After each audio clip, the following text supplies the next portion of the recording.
So yun po, what's up sa inyo guys, panibagong araw at panibagong vlog na naman tayo guys. At today's guys is may ituturo na naman ako sa inyo na isang pamamaraan ko sa aking pagpapakain sa mga alaga kong kambing.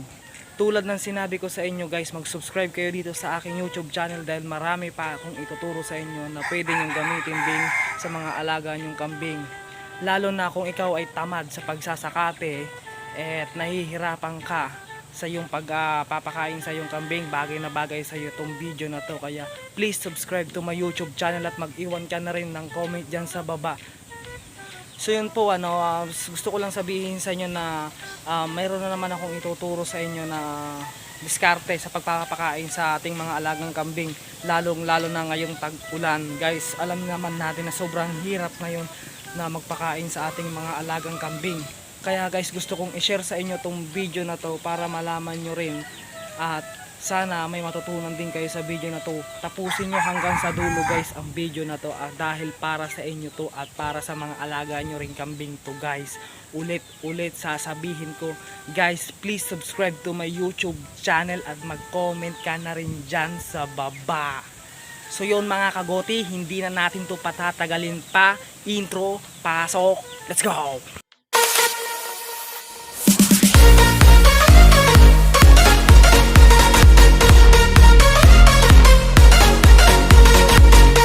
So yun na nga guys, samahan nyo ako na kumuha ng ipapakain natin sa kambing. Tulad ng sinabi ko kanina sa intro guys, ituturo ko sa inyo isang pamamaraan na naman na gagawin natin sa pagpapakain natin sa kambing.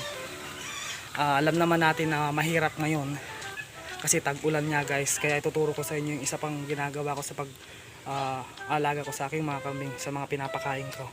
Let's go!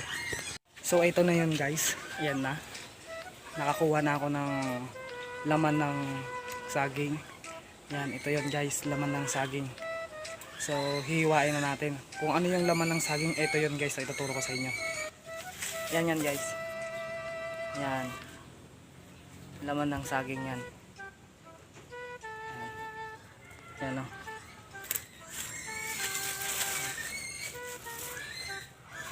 Yan, laman. Iba yung puno, iba rin yung laman. Take note guys, iba yung puno, iba rin yung laman, iba rin yung bunga.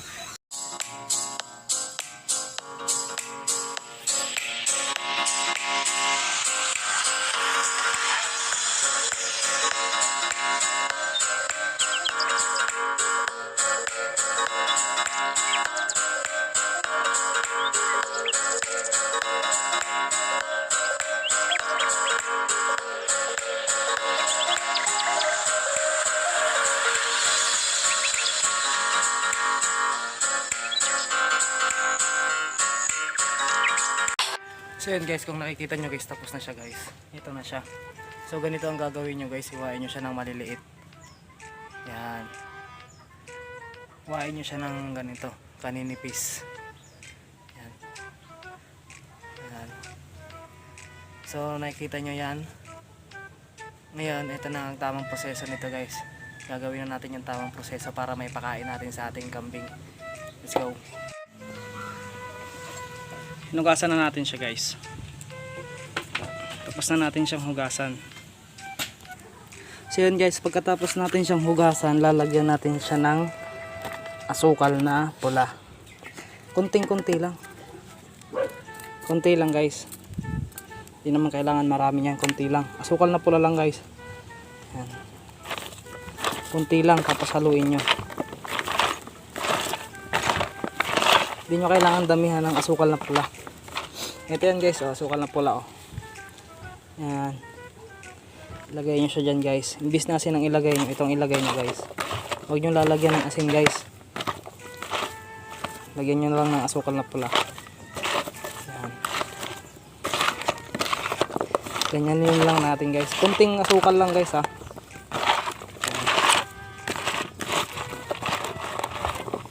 Yan. Yan. So papakain na natin to sa ating mga kambing. Yan, papakain na natin sa ating mga kambing. Me! Lika! Yan. Papakain na natin siya sa mga kambing natin guys. Huwag niyo lalagyan ng asin. So yun guys, pinapakain na natin siya guys. Take note guys, huwag niyo lalagyan ng asin. Lagyan niyo lang ng asukal na pula. Konti lang din. Para ilagay pa natin sa pakainin pa natin iba nating kambing guys. Let's go. So yun guys. Nag-aaway pa kayo, kaya ayaw ko kayong pagsamahin sa pagkain eh. Nag-aaway pa kayo. Yun guys, nag-aagawan pa sila. Kaya ayaw kong pagsamahin yan sa ano eh. May mga kanya-kanyang planggana eh. Kasi imbis na kumain eh, mag-aaway pa. Mag-aaway na naman. So yun guys. Hoy! Shhh! Pasaway ka rin kasing isa ka, Inday. Pasaway ka, Inday. Kumakain si Budang eh. Kita nyo naman guys, pira usog. Ang laki na ng tiyan ng kambing natin guys. Oh. Yan. Native lang yan guys. Yung tinutukoy ko guys na isang kambing na nagsimula ko sa isang kambing guys. Yan siya guys. Yan si Inday. Unang-unang kambing ko yan guys. Native na native. Yan. Tignan nyo guys. Take note guys ha. Huwag nyo lalagyan ng asin. Pero nasa sa inyo pa rin yun. Kaya lang kasi gusto nila asukal. Kasi masyadong matabang naman. Masyadong matabang to. Yan. Tignan nyo guys. Lapit ng mga anak yan guys. Abang-abang lang kayo guys.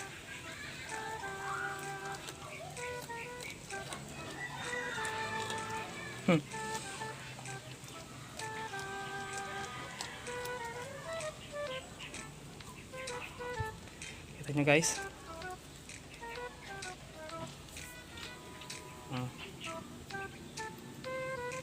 So yun guys, pakain pa natin to sa ibang kambing guys.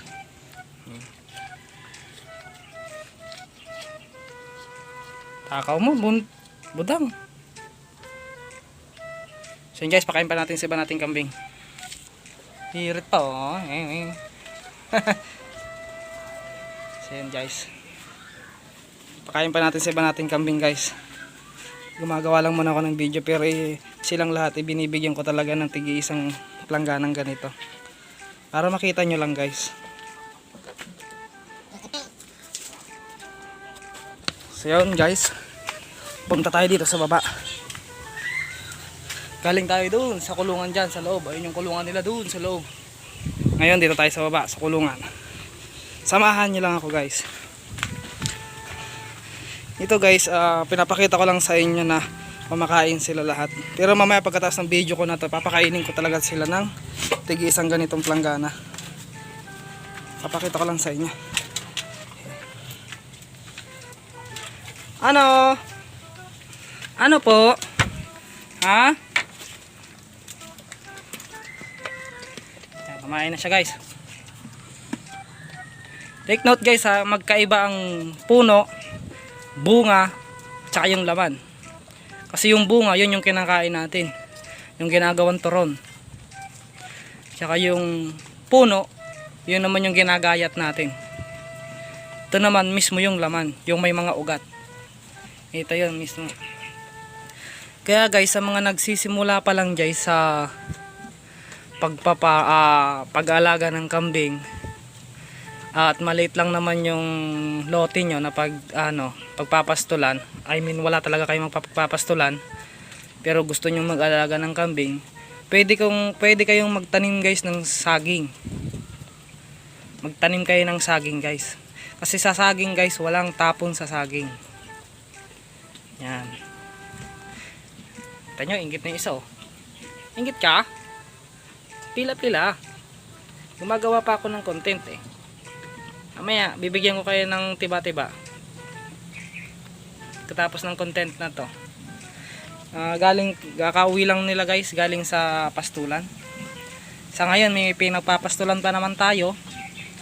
Pero, darating yung time na wala na talaga tayong pagpapastulan. Dito ko sila pinapastol oh, dati. Diyan. Kaya lang may nakatanim ng palay. Ayan oh. Kita nyo naman guys, may tanim ng palay. Yan. Yan. Yan guys, pinapakita ko lang sa inyo na legit yan guys. Yan. Yan yung mga tae nila guys oh. Buo-buo. Ano, buo-buo yan guys. Walang basa dyan, buo-buo yan. Ayan. Oh, tama na yan, iba naman. Sumping. So yan guys, yun lang ang may share ko sa inyo guys. Kung gusto nyong mag-alaga ng kambing at wala kayong problema nyo yung pagpapastulan, lalo na pag tag-ulan, guys, kung may kapitbahay naman kayo na may mga saging guys, pwede kayong humingi, magtanim na rin kayo ng saging guys. At pwede nyong ipakain sa mga kambing nyo. Hindi lang sa kambing guys, sa mga baboy pwede rin. Baboy, pato, kaya lang lulutuin mo na yun. Yan. Sana itong video na to guys is makatulong sa inyo, lalo na sa mga katulad kong backyard lang na hirap sa pagpapakain sa mga kambing, lalo na kung may bilang na yung kambing mo. Ibig kong sabihin ng may bilang, hindi lang iisa, hindi lang dadalawa, kundi nasa 5 na yung mga alaga mong kambing. Yun.